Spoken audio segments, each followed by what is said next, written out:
আগে থেকে তো মা এখানে আগে থেকেই মাংসটা ধুয়ে রেখেছে, সেই সিনটা তোমাদের সাথে শেয়ার করা যায়নি। আর এখানে এই যে পেঁয়াজ আর আলু এখানে মানে কেটে রেখেছে। তো মা এখানে টমেটো কুচি করে নিয়েছে আর পেঁয়াজ কুচি করে নিয়েছে। এবারে এটাকে পেস্ট করে নিয়ে আসবো। মা এখানে মাংসটাকে পেঁয়াজ দিয়ে ভেজে এখানে বসিয়ে দিয়েছিল, মানে ঢেকে রেখেছিল।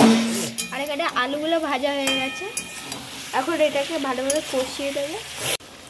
তো মা এখানে একটু নুন দিয়ে দিচ্ছে।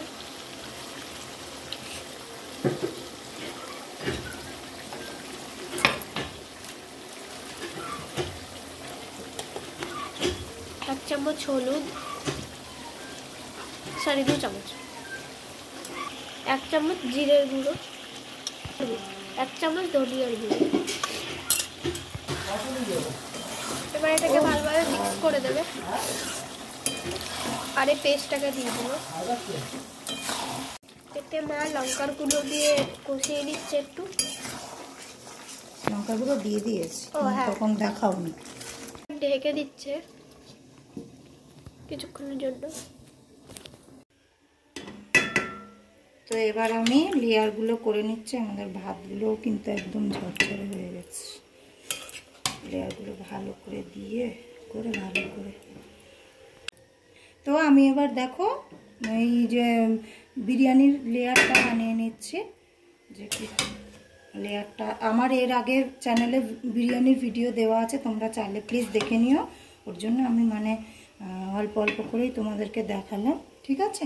দেখো এবার আমি এর উপর থেকে আর একটুখানি ভাত দিয়ে এটা করে আবার এটা বসিয়ে দেবো। তো এখানটায় দেখো আমি এতে দুধ, কেশর আর গোলাপ জল, মিঠা আতর আর কেওড়া জল মিশিয়ে দিয়েছি। এটা এবার আমি এতে দিয়ে দিচ্ছি, দিয়ে দিলাম। তো এবার আমি এটা ঢেকে দিলাম, ঢেকে দিয়েছি। এবার আমি এই তাওয়াটা এর উপরে এই হাঁড়িটাকে একটুখানি বসিয়ে দেবো, ঠিক আছে?